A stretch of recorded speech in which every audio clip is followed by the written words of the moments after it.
Welcome to Bhadra IS Academy. Bhadra IS Academy লৈ আপোনালোক সকলোকে স্বাগতম জনাইছো।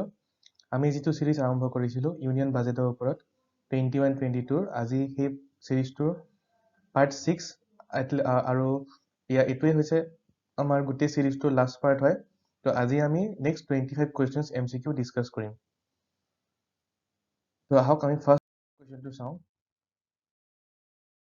ফাৰ্স্ট কুৱেশ্যনটো আছে দুটা স্টেটমেন্ট দি থোৱা আছে, এটা আছে কাউন্টাৰভেলিং ডিউটিৰ ওপৰত আৰু এটা আছে এন্টি ডাম্পিং ডিউটিৰ ওপৰত। ওকে, তো কাউন্টাৰভেলিং ডিউটি আৰু এন্টি ডাম্পিং ডিউটি আপোনালোকে যদি প্ৰিপাৰেচন কৰি আছে তো ইয়াতে বেসিক ইকনমিক্স যেটো আপোনালোকে যদি প্ৰিপেয়াৰ কৰে তেতিয়া আপোনালোকে গম পায় what is countervailing duty and what is anti dumping duty. So first statement কৈ আছে countervailing duty is imposed when a country or a firm exports an item at a price lower than the price of that product in its domestic market. An anti-dumping duty is a specific form of duty that the government imposes in order to protect the domestic producer by countering the negative impact of import subsidies. So ইয়াতে সুধিছে কোনকেইটা statement correct হয়।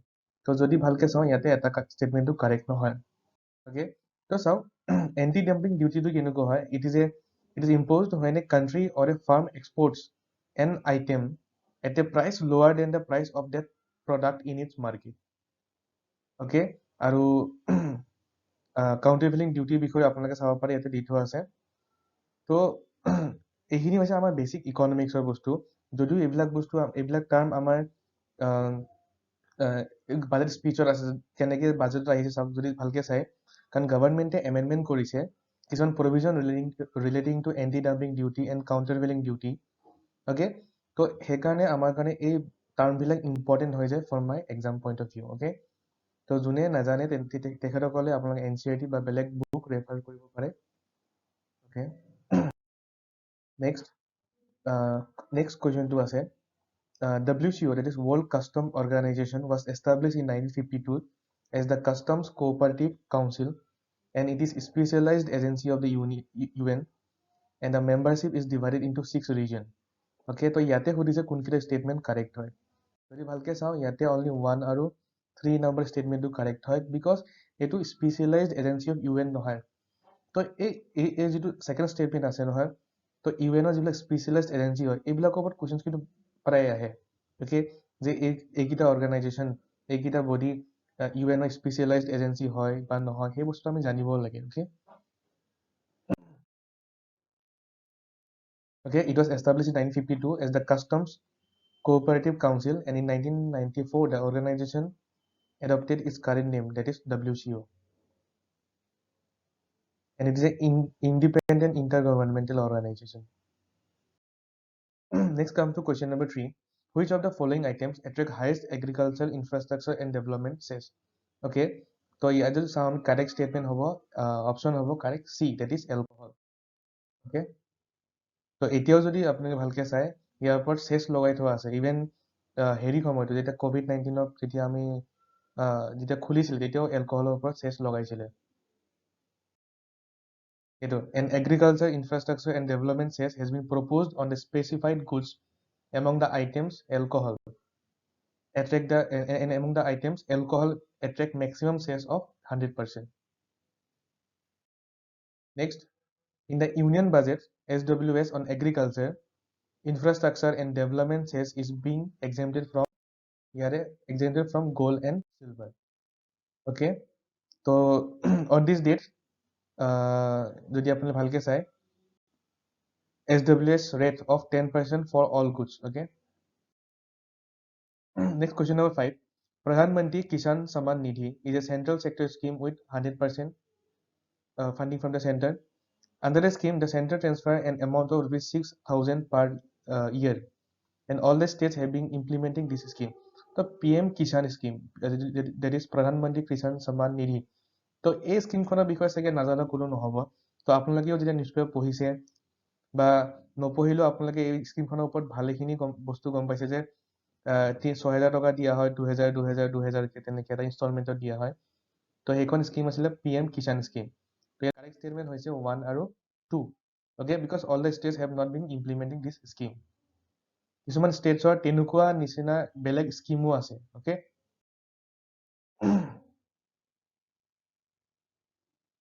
Okay, here is how all the states except West Bengal have been implementing the scheme. Okay, West Bengal implement kora nahi kiya.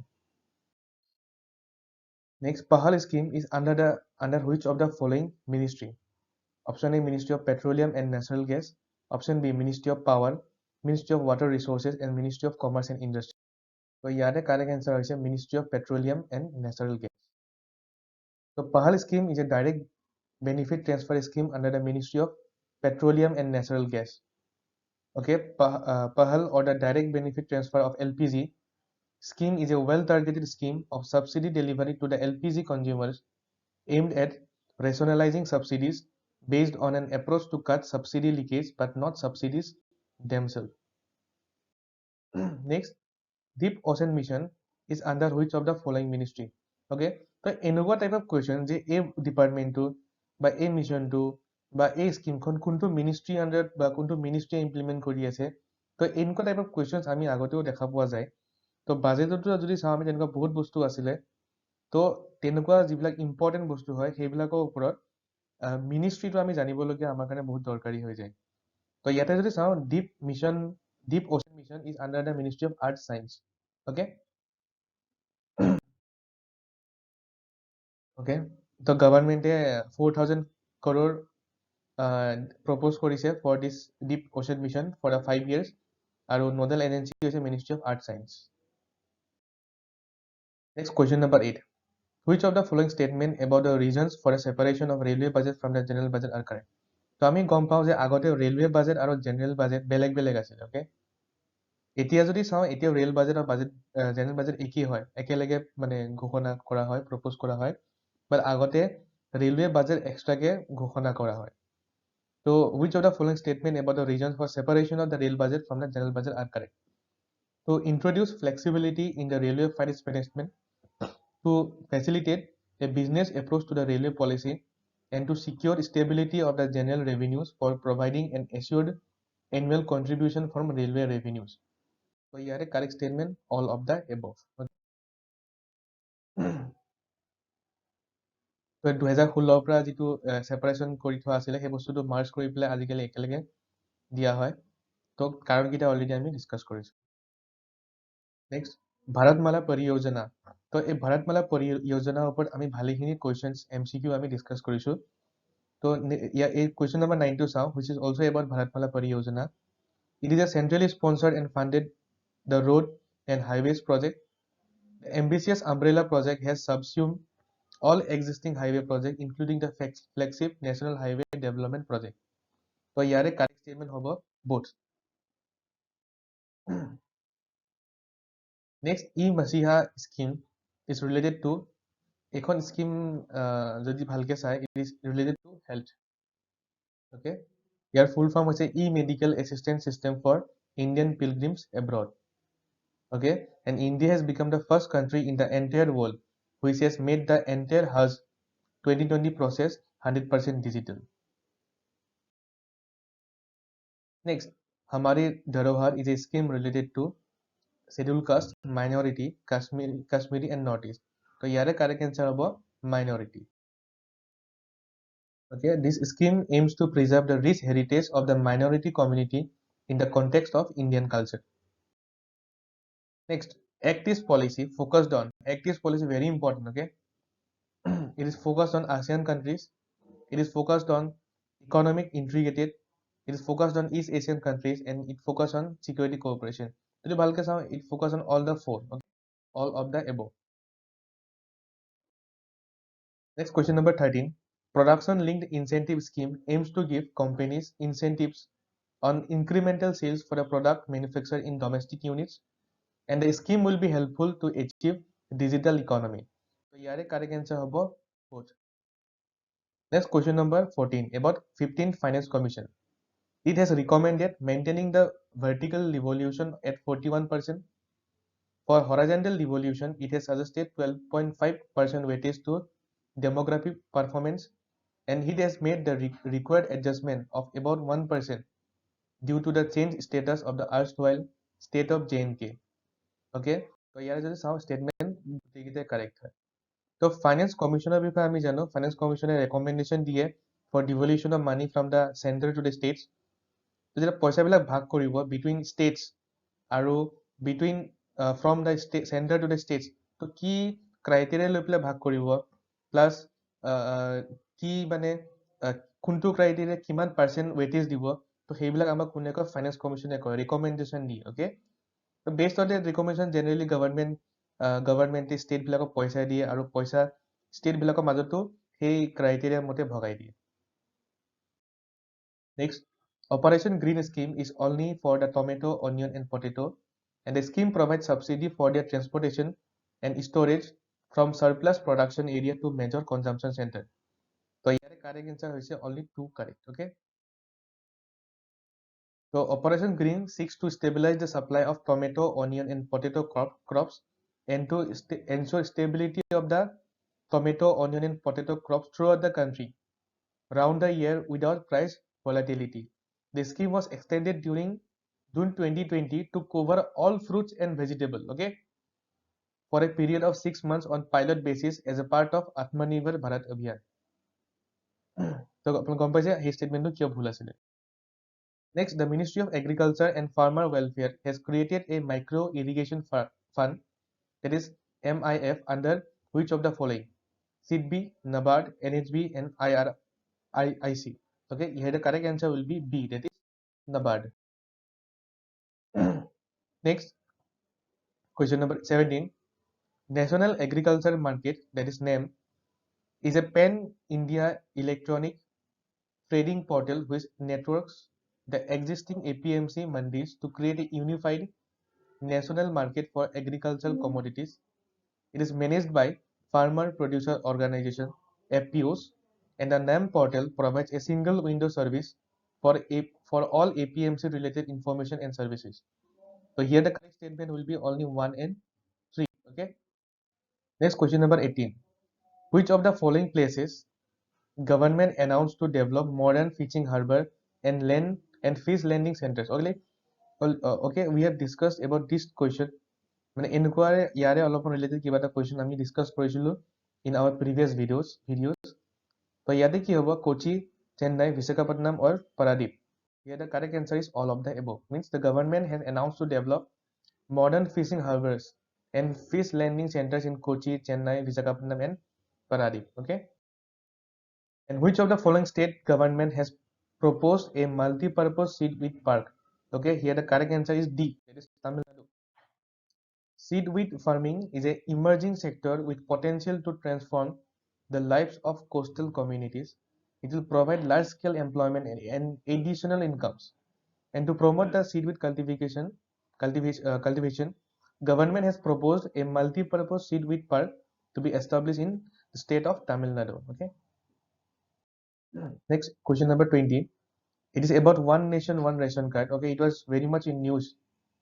Even many editorials were written about one nation, one ration card.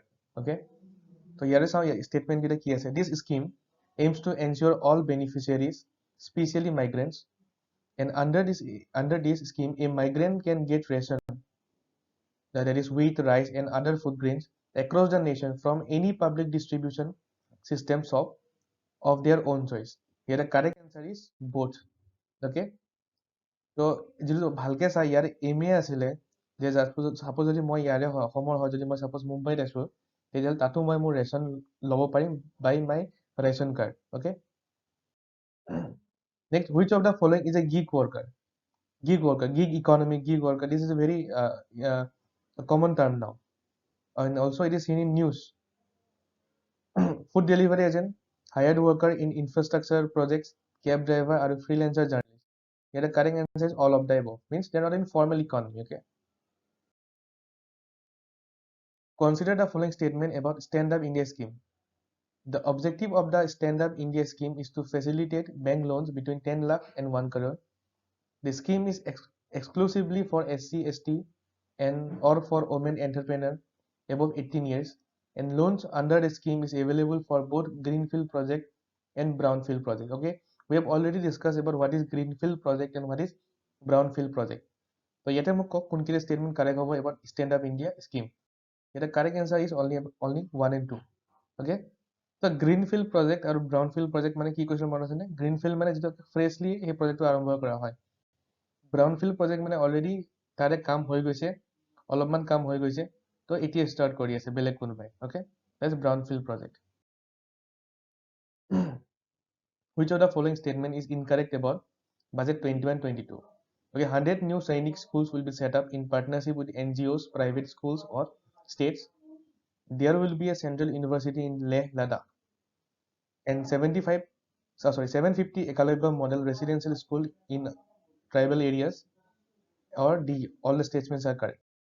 So যদি চাওঁ ইয়াতে গোটেইকেইটা statement correct হয়। Okay, okay, ইয়াতে সুধিছে কোনকেইটা incorrect হয় বুলি সুধিছে। চ' যিটো ষ্টেটমেণ্ট কোৱা আছে যে গোটেইকেইটা ষ্টেটমেণ্ট কাৰেক্ট হয় বুলি, সেইটো ষ্টেটমেণ্ট আচলতে ভুল হয়। Okay,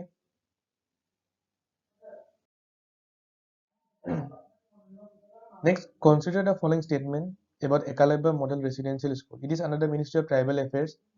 They are being set up by the grants provided under Article 278 clause 1 of the Constitution. Here the correct answer is both 1 and 2. Okay, Ekalabya Model Residential Schools. Already I discussed quickly in the previous videos.